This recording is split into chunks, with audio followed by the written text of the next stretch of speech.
자, 오늘 절차 정의 나가도록 하겠습니다. 근데 기존에 전 시간, 아까 사실은 카메라는 전 시간에 찍었지만, 아까 공부한 그 내용 중에 이제 우리 분배 기준으로, 절대적 평등, 그 다음에 필요에 따른 분배, 업적에 따른 분배, 그 다음에, 능력에 따른 분배. 이런 것들은 모든 상황을 포괄적으로 설명할 수 있는 어떤 기준이 되지 못하는 한계가 있었어요. 그래서 어떤 분배의 기준을 찾는 것이 아니라 기준에서 정의를 찾는 것이 아니라 절차에서 무엇을 찾아보자? 정의를 찾아보자 라고 하면서 절차적 정의가 나왔습니다. 자, 그래서 절차적 정의를 우리는 두 사람을 공부할 거예요. 누구? 노직과 누구를 공부한다? 롤스를 공부한다. 일단 절차적 정의라는 것은 절차, 자, 과정 같은 뜻이죠. 공정하면 결과가 어떻게 나오든 그 결과는 어떻다? 공정하다는 뜻입니다. 즉, 자, 말을 줄일게요. 절차가 공정하면 분배의 모두 결과도 뭐하다? 공정하다. 이런 걸 우리 무슨 정의라고 말한다? 절차적 정의라고 말합니다. 즉, 이 결과에서는 불평등을 말하는 거겠죠. 즉, 엄청난 불평등이 발생할 수 있습니다. 우리 대한민국 사회만 봐도 되죠. 대한민국 사회에서 엄청난 부자가 있죠. 근데 엄청난 표현보다는 어떤 노숙자가 있죠. 그런 빈부의 격차가 만들어진 어떤 절차에 불공정이 없다면, 즉 공정하다면 그렇게 나온 어떤 불평등도 어떻다? 공정하다. 즉 절차에서 정의를 찾는 절차적 정의. 일단 느낌 받고 들어갑시다. 그들의 특히 이제 이 공통된 특징은 여기서 노직이라고 말했지만 노직, 롤스 다 함께 들어가도 돼요. 능력과 업적을 분배의 기준으로 삼아야 되는 거 X빵입니다. 즉 완벽한 분배의 기준은 없었어요. 그래서 이들이 비판하는 것은 분배의 기준으로 가지 말고 어디에서 정의를 찾아보자? 절차라는 것에서 정의를 찾아보자라는 겁니다. 더 치고 들어가 볼게요. 노직은 기준자를 빼보고요. 능력과 업적에 따른 분배를 인정하였다. 이 문장은 맞아요. 왜냐하면 능력과 업적이라는 것은 자본주의 사회에서의 기본적인 분배 방식입니다. 자본주의 사회에서의 기본적인 분배 방식이기 때문에 능력과 업적에 따라서 분배하자라는 것을 반대한 것은 아니에요. 둘 다 자본주의를 인정한 사람이니까. 다만 그것을 뭐로 삼는 것을 반대한 것이다? 기준으로 삼는 것을 반대한 것입니다. 이해하시겠죠? 똑같이 노직으로 가도 되고 롤스로 가도 됩니다. 업적을 단일 기준으로 하는 분배가 정의로운 것이다. X. 기준자가 틀렸어요. 재화의 분배의 당일한 기준은 업적이어야 된다. 이건 2016년에 신선하게 나왔었고 2015년에도 신선하게 나왔었죠.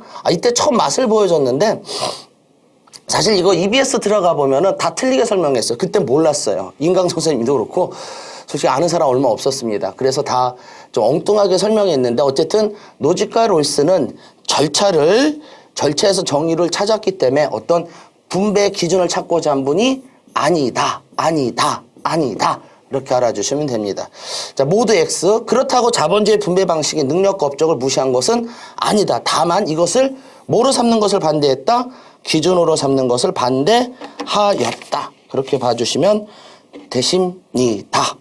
자, 그 다음에 두 번째로 우리 절차적 정의에서 롤스 걸 먼저 공부할게요. 절차적 정의론자로서 누구를 공부한다? 롤스. 판소는 어떻든 하나의 어떤 도식으로 이렇게 만들었을 때 선생님이 이런 식으로 한번 만들어 놨고요. 이거 글씨가 좀 작으니까 이걸 쪼개서 다음 페이지에 넣었으니까 자, 다음 큰 걸로 한 것을 일단 보도록 하겠습니다. 좀 순서를 바꿔서 하는데 일단 롤스는 순서상으로는 원초적 입장 무죄배를 제시하고 큰 그림에서 절차적으로 이 정의의 원칙에 모두가 뭐였다는 뜻이다? 동의하고 합의했다는 뜻입니다. 그러니까 원초적 입장을 상정하고 동의하고 정의의 원칙에 자 이렇게 들어갔는데 선생님은 거꾸로 정의의 원칙을 먼저 들어가고 그 다음에 원초적 입장 무죄 배의를 설명해 보도록 하겠습니다. 그게 좀 이해할 때 더 수월할 수 있어요. 일단 롤스는 이런 사회면 정의로운 사회라고 보았습니다. 일단 두 가지 원칙을 제시하면서요. 모든 사람이 기본적 자유를 어떻게 해야 된다? 평등하게 누려야 된다고 봤어요. 어떻게요? 모든 사람이 기본적 자유를 어떻게 누려야 된다? 평등하게 누려야 된다. 이 표현을 학생들이 순간적으로 틀리면 평등을 강조했다고 바라보는데 그 뜻 아닙니다. 평등한 자유지. 그러니까 평등하게 뭐를 가져야 된다고요? 자유를 가져야 된다는 뜻입니다. 평등한 자유니까 평등하게 자유를 가져야 된다는 뜻이고, 그래서 여기서는 자유를 강조하는 것이다. 일단 기본적으로는 정치적 자유 같은 것은 평등하게 가져야 된다.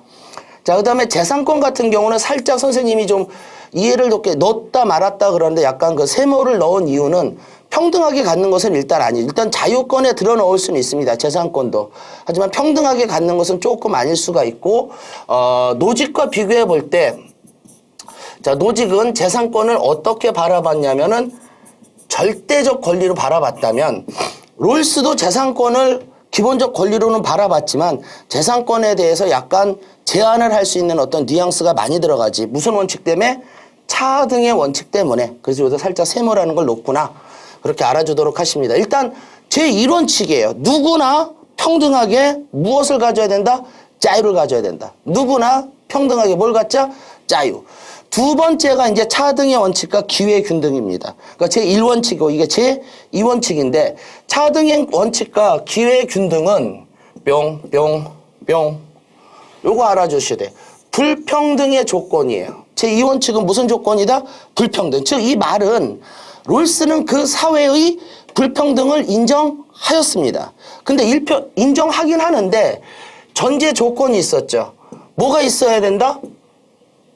차등의 조건 그리고 기회균등 하에서 불평등이 정당하다 그 뜻입니다. 왜냐하면 그 사회에서 왜냐하면 그렇게 말하기보다 차등의 원칙과 기회균등이 이루어져야만이 뭐가 된다? 불평등이 가능하다고요.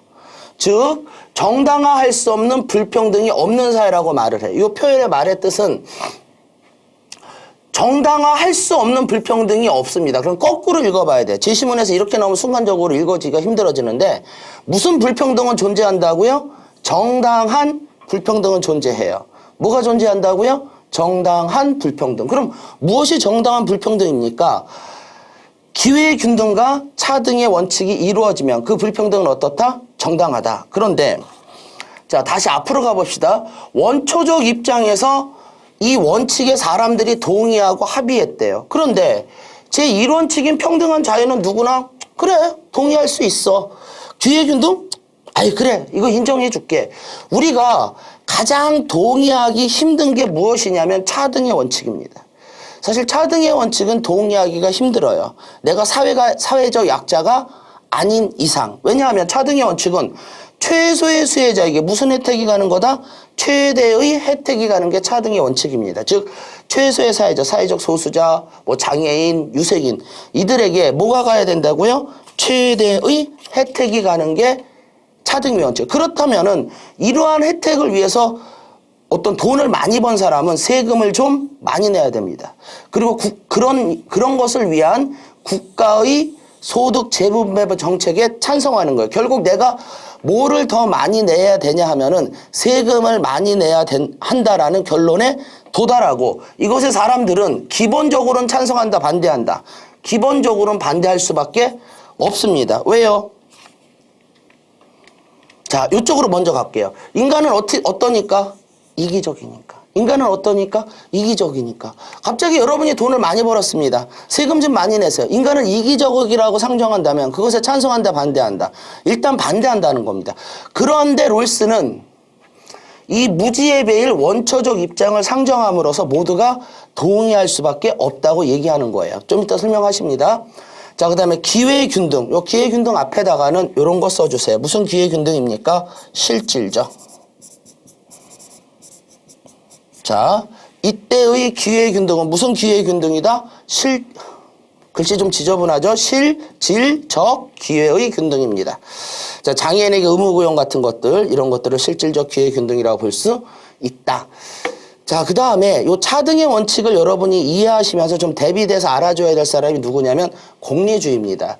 차등의 원칙이라는 것은 최소의 수혜자에게 뭐가 되는 건 최대의 혜택이 가는 것이지. 그러면 공리주의의 모토는 최대 다수의 뭐니 최대 혜택이잖아. 그러다 보면 공리주의의 한계 중에 하나가 다수만을 고려하다 보니까 누구만을 고려하다 보니까 다수만을 고려하다 보니까 즉 총량의 극대화만을 고려하다 보니까 소수자에 대한 배려가 약한 게 공리주의의 한계가 될 수 있어요. 즉 사회적 약자 소수자에 대한 어떤 배려가 없을 수 있는 게 뭐의 한계다? 공리주의의 한계. 이걸 극복한 게 누구다? 롤스입니다. 즉 사회적 약자나 공리주의를 배려하지 못하는 게 공리주의의 한계라면 롤스는 제2원칙에서 최소의 수혜자에게 어떻게 최대의 혜택이 갔죠. 가장 큰 차이점 공리주의와 그리고 이걸 극복하기 위해서 나온 것이 롤스의 정의론이구나. 그렇게 알아주도록 하십니다.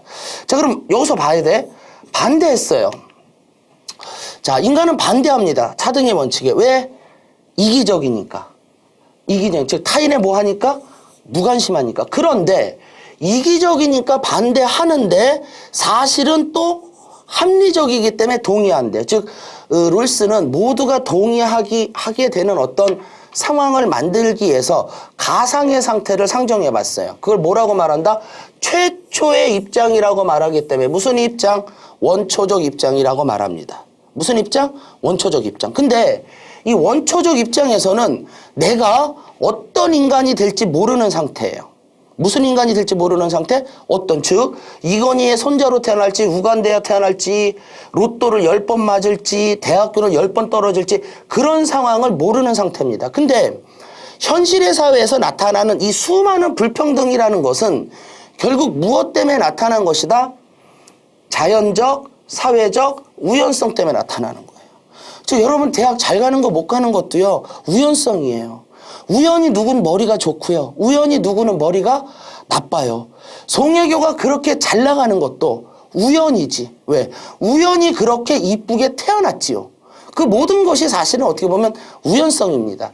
그런 이 우연성을 롤스는 어떻게 극복해야 될 것인가라는 걸 고민했고 이 우연성의 차이를 축소시키기 위해서 다시 가상의 상태를 만든 겁니다. 즉 내가 어떻게 될지 모르는 상태를 만들어 본 거예요. 이걸 다른 말로 내가 무엇이 될지 모르기 때문에 무슨 베일이라고 말한다? 무지의 베일이라고 말한다. 즉 가상의 상태, 무지의 베일. 근데 뭘 모릅니까? 자신의 신분, 지위, 능력에 대해서 몰라요.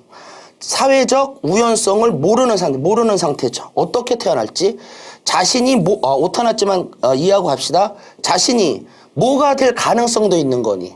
우간대에 태어날 수도 있고요. 날 때부터 쪼다가로 태어날 수도 있고 전응아로 태어날 수도 있고 송혜교로 태어날 수도 있는 겁니다. 어쨌든 자신이 뭐가 될 가능성? 최소의 수혜자가 될 가능성이 있는 상태가 무지의 벨입니다. 이런 상태에서 자 A라는 사회와 B라는 사회를 한번 찾아본다면 A는 이거 공리입니다. 그리고 이게 롤스예요. 자, A라는 사회랑 B라는 사회를 볼게요. 이 두 공이 있다고 칩시다. 내가 뭘 잡을지 몰라요. 그런데 눈을 감고 딱 잡았는데 5대 5죠. 두 공 중에 뭘 잡을진. 이 공을 잡으면 내가 100억의 부자가 돼요. 이 공을 잡으면 나는 거지가 돼요. 총량 이 둘을 합치면 총 몇 억이 나오냐면 100억이 나옵니다. 이러한 사회를 택할 것인가? 아니면 이 사회 나갔을 때 두 공이 있는데 이 공을 잡으면 내가 얼마 부자? 60억의 부자가 됩니다. 이 공을 잡으면 내가 30억의 부자가 돼요. 그러면은 내가 60억의 부자가 될 수도 있고 무슨 부자가 될 수 있다? 30억의 부자가 되는 B 사회를 택할 것인가? 근데 총량으로 따지면 이쪽은 100억이고 이 총량은 이쪽은 90억입니다. 그러니까 공리주의 입장에서는 총량의 극대화이기 때문에 공리주의의 입장에서는 A 사회를 택해야 돼요. 그런데 사람들은 이 사회를 택했을 때는 내가 100억의 부자도 될 수도 있지만 뭐가 될 수도 있습니까? 거지가 될 수도 있지. 그렇기 때문에 이거보다는 안전빵으로 간다는 거지. 100억 부자보다는 잘 돼도 60억, 못 돼도 30억이 안전하다는 거야. 이때 최소의 수혜자는 얘입니다. 여기에서 최소의 수혜자는 누구니? 거지. 여기에서 최소의 수혜자는 30억. 그러면 대다수의 사람들은 뭐를 택한다? 모두가 이걸 택한대요. 인간은 어떻기 때문에? 합리적이기 때문에. 뭐하기 때문에? 합리적이기 때문에 최소의 극대화의 원칙 속에 최소의 극대화인 요거를 택한다라는 것이지. 그렇다면은 모든 사람들이 결국 다시 앞으로 갈게요. 여기에 나와 있는 차등의 원칙, 다시 최소의 수혜자에게 최대의 혜택이 가는 것을 무슨 입장에서 동의한 겁니까?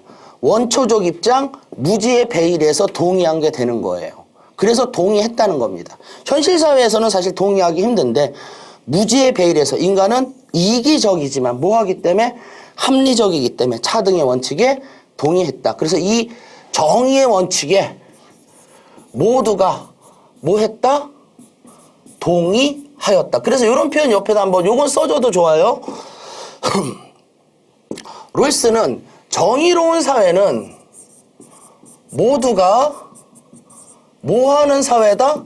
협동하는 체제입니다. 모두가 뭐 하는 체제? 협동하는 체제. 즉 최소의 수혜자까지 고려해주면서 모두가 협동하는 체제를 바라본 게 누구다? 롤스이다. 이렇게 봐주시면 됩니다. 자, 여기까지 됐고요. 롤스 스스로가 자기 자신을 절차적 정의론자라고 말하면서 절차를 크게 세 가지로 나누었어요.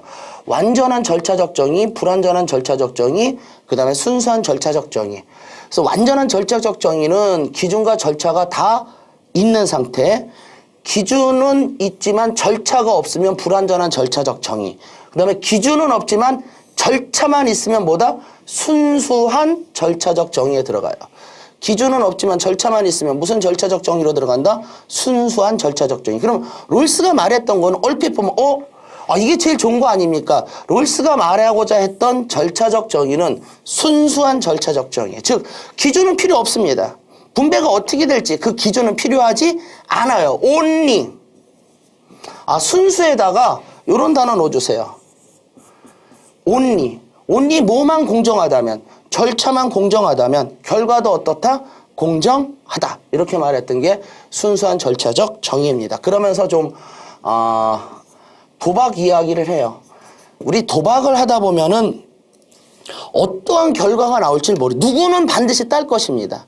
누구는 반드시 다 잃겠죠. 도박을 하다 보면. 근데 거기에서 누가 반드시 따야 되고 누가 반드시 잃어야 된다라는 기준은 필요 없는 거예요. 그냥 그 룰만 지켰다면, 그 룰만 지켜서 도박만 했다면 거기에 나온 결과는 절차만 공정하다면 거기에 나온 결과는 뭐 어떻다? 공정한 것이다. 그래서 실제로 롤스 스스로가 도박이란 표현은 좀 거칠고요. 게임의 예를 들어서 절차적 정의를 순수한 절차적 정의를 강조하였다. 그렇게 봐주시면 좋을 것입니다. 자, 그 다음에 OX 한번 풀어보도록 하겠습니다. 롤스에서 OX 볼게요. 롤스는 자유와 평등을 함께 충족하려는 원리다. 그쵸? 자유도 일단 평등한 자유죠? 그다음에서 평등이라는 것은 우리 차등의 원칙, 그쪽을 생각해 주시면 됩니다. 그래서 이 표현은 아래 표현과 같은 표현. 사회적 약자는 의사결정 과정에서 거부권을 행사할 수 있다. 요거 학생들이 조금 낯선데 혹시 낼 수 있습니다. 롤스는 다수결을 아주 긍정적으로 바라본 사람은 아니에요. 즉 의사결정 과정이라는 것은 기본적으로 뭐를 통해서 하겠습니까? 다수결이죠? 다시 볼까요? 자, 여기 봐봐. 기본적으로 공리주의는 다수결을 옹호합니다. 그런데 다수결을 통해서 의사결정을 하면요, 이쪽에 있는 소수자는 백전백패예요. 왜? 다수가 아니기 때문에. 그러면 다수에 의한 의사결정 과정에서 소수의 의견은 반영될 수가 없습니다. 영원한 어떻게 보면 피해자로 남겠지. 그렇기 때문에 롤스 스스로가 이 소수자는 반드시 그런 건 아닙니다. 요게 좀 중요하죠. 거부권을 뭐 할 수도 있다? 행사할 수도 있다. 뭐에 반대할 수도 있다. 의사결정 과정에서 다수결로 하는 것에 반대할 수도 있다. 이해하시겠죠? 무슨 말인지. 자, 절차가 문제가 없다면 불평등도 정당화할 수 있다. 그래서 절차적 정의. 원초적 입장에서 필요와 사회적 기여도를 고려할 수 없다. 그래서 무지의 배일. 합의의 상에서 누구나 최소의 수혜자가 될 가능성을 염두에 둔다. 그냥 앞으로 갈게요. 다시 눈으로 익혀줍시다. 그걸 무슨 국대화? 내가 거지가 될 상황과 30억, 요 최소의 수혜자를 될 가능성을 가정한 것이죠. 그래서 맞습니다. 자, 염두에 두었고요. 그래서 최소의 극다의 원칙, 차등의 원칙에 동의한 것입니다. 평등한 자유의 원칙과 차등의 원칙이 충돌할 경우에 당연히 이것이 제1원칙이죠. 이것은 제2원칙이고 그래서 평등한 자유의 원칙이 우선한다.